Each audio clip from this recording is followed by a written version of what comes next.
E aí pessoal? Sejam bem-vindos a mais um vídeo do canal, e trazendo para vocês a continuação da parte 1, do capítulo 1. Então já deixe o like aí para fortalecer, é nóis!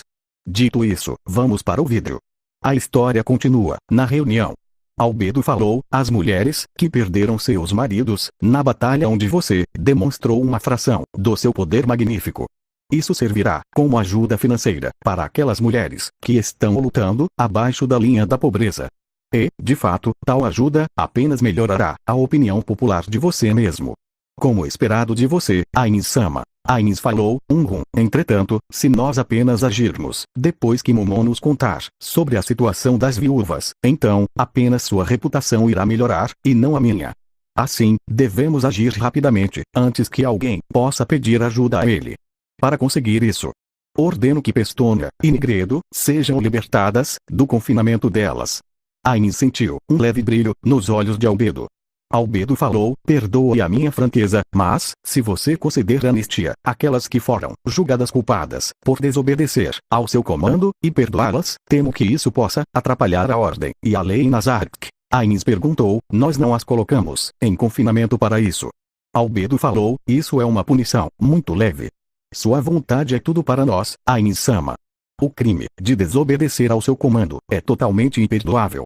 Seus servos alegam que elas devem ser aliviadas do peso de suas cabeças. Isso servirá como um aviso para os outros.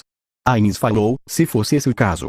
Ains queria dizer que era uma questão mesquinha, mas as mulheres eram motivadas por sua reverência a Ains, um dos 41 seres supremos. Seria muito trágico negar essa lealdade. Ainda assim, foi por isso que ele teve que perdoar as duas. Suas personalidades foram criadas pelos antigos amigos de Ains. Assim, pode-se dizer que as ações de Pestonia e Nigredo foram equivalente à de seus amigos. Ains sabia que se ele desse uma ordem a Albedo, ela obedeceria, sem questionar. No entanto, esse seria um último recurso para ele. Primeiro, ele teve que tentar persuadi-la com palavras.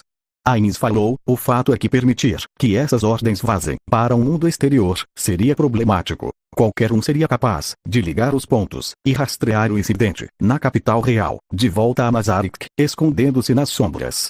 Foi por isso que até as crianças pequenas tiveram que ser eliminadas. No entanto, as duas estavam apenas tentando defender os bebês que não tinham lembranças do incidente. O que significava que não havia necessidade de eliminá-los. Pode-se dizer também que elas entenderam com precisão minhas intenções. Albedo falou: elas estavam simplesmente distorcendo os fatos para sua própria conveniência. Suas ações são imperdoáveis. Ains falou: Albedo. Ele entendia os sentimentos de Albedo como a supervisora guardiã. Foi por isso que ele teve que pensar o máximo que pôde para convencê-la. Ains sorriu, um sorriso amargo e perturbado. Claro, sua expressão não mudou. Albedo falou: Ains-sama, esse seu olhar é muito injusto. Albedo murmurou, com bochechas rosadas. Ains acariciou seu rosto, como se para verificar. Ains perguntou: isso agora? Albedo assentiu, e falou: isso é. Albedo suspirou, impotente, e deixou a cabeça cair. Ela fez quando exalou profundamente. Quando ela levantou a cabeça novamente, ela voltou ao normal. Albedo falou: compreendo. Nada é mais importante que seus desejos, Ains-sama. Eles são tudo para mim. Por favor, me conduza como achar melhor. Ains falou: eu não quero que você me obedeça por causa de seus sentimentos. Eu quero que você me obedeça porque é a coisa sensata a se fazer. Albedo falou: isso não será um problema. Com toda a probabilidade, ninguém em Nazarick se oporá a libertar aquelas duas, além do meu eu de antes. Ains falou: mesmo. Então, isso é bom. Coloque as duas como encarregadas de administrar o orfanato. Albedo falou: compreendo. Vou transmitir suas instruções para elas. Ains diz: eu vou deixar isso para você. Então, a próxima sugestão. Ains murmurou para si mesmo. A sugestão seguinte foi uma que ele havia escrito. Ains falou: bem, esta não é uma sugestão muito boa. E faz parte. Ains deu uma espiada na expressão de Albedo e continuou a falar. Façamos um uniforme para atividades atléticas, para fortalecer a unicidade de Nazarick. O que você acha? Assim que ele terminou de falar, Albedo franziu as sobrancelhas com raiva. Ela falou, se houvesse um limite inferior para a definição da palavra inferior, essa ideia certamente conseguiu passar por ela. Quem fez essa sugestão afinal? Ains fez um esforço supremo para impedir o seu impulso de dizer, me desculpe. Em vez disso, assumiu uma expressão preocupada. Ele falou, isso, eu não tenho certeza. Eu descartei a folha de papel original. Albedo falou, eu não posso imaginar o quanto paciente teve que ser. Como alguém poderia desperdiçar seu precioso tempo com uma sugestão totalmente idiota, Ains-sama? Vamos imediatamente iniciar uma investigação para erradicar essa pessoa e determinar a punição apropriada. Ains falou, não há necessidade disso. Ouça, Albedo, você não deve fazer isso, não importa o que aconteça. Embora ele estivesse desesperado em seu coração, Ains conseguiu estufar seu peito. Ains falou, eu disse a todos, em Nazarick que, para incentivar o feedback, de muitos ângulos, não vou censurá-los, por nenhum tipo de sugestão, feita a mim. Se você repreendê-los por isso, isso transformaria minhas palavras em mentiras. Isso também significaria que tudo o que digo no futuro, também seria uma mentira. Além disso, é difícil, para as pessoas amedrontadas, darem as suas opiniões. Portanto, espero que, uma vez que você saia desta sala, esqueça essa sugestão. Albedo falou, sim, como deseja. É exatamente como você diz, Ains-sama. Ains falou, ótimo, ótimo. Você deve fazer isso.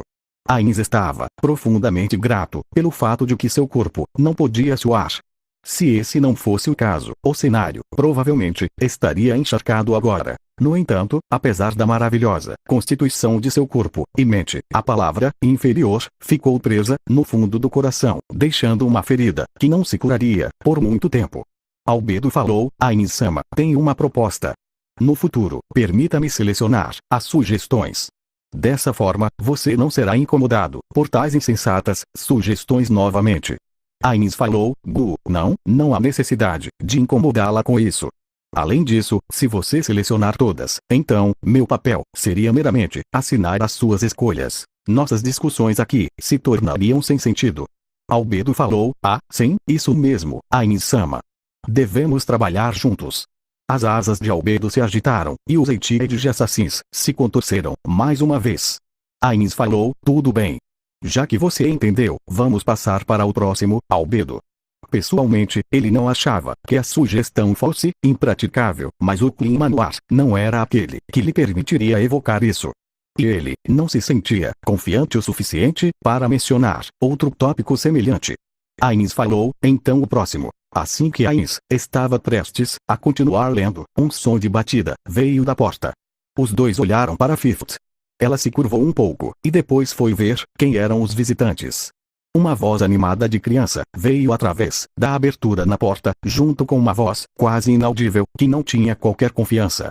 Ains se perguntou, não é a primeira vez que os dois vieram aqui, a esta hora do dia. Aconteceu alguma coisa?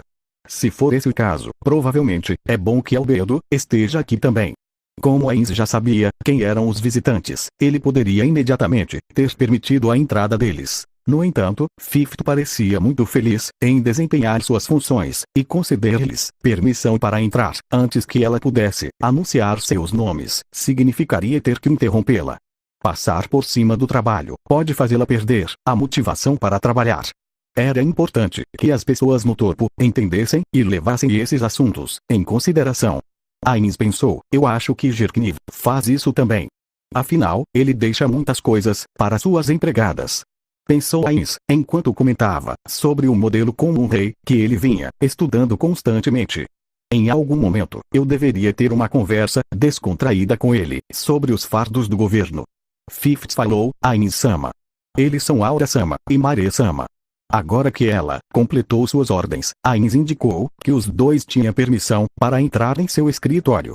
A porta se abriu, e um par de pequenos Dark Elfos entrou. Seus sorrisos radiantes não pareciam indicar que algo problemático havia acontecido, e Ains ficou aliviado. Aura falou, bom dia, Ains-sama. Mare falou, bom dia, Ains-sama. Ains falou, bom dia. Vocês dois parecem muito animados hoje. Os dois cumprimentaram Albedo também. Aura deu a volta na mesa e se posicionou ao lado de Ains. Uma vez que ela estava muito perto dele, ela estendeu as duas mãos, fazendo 2 sinais, V, de vitória. Ainz falou, Ela não disse nada ao frustrado Ainz, apenas levantou as mãos, e fez os sinais. Seus olhos brilhantes, tão cheios de antecipação, caíram sobre ele, e então, ela começou a pular, de um pé sobre o outro. Depois de perceber o que ela queria, Ainz puxou a cadeira para trás, agarrou Aura, Tsubasaki Silas, e a pegou. Albedo falou, o que você está fazendo, Ainz-sama? Ainz não deu atenção ao grito estrangulado, de surpresa de Albedo.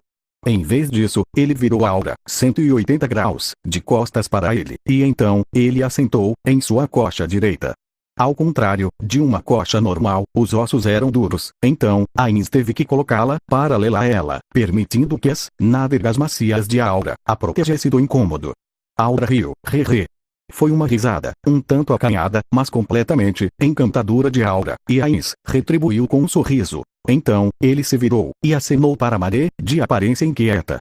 Ele pegou Maré, quando ele se aproximou, e colocou em seu fêmur esquerdo.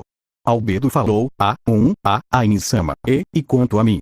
Enquanto Ainz se perguntava se deveria conseguir algum tipo de almofada, foi a vez de Albedo falar nervosamente. No entanto, era muito embaraçoso deixar uma mulher adulta sentar em sua coxa, fêmur. Ainz falou, não, isso, eu não posso. Albedo falou, mas, esses dois. Fim. Obrigado por sua visualização e nos vemos no próximo vídeo.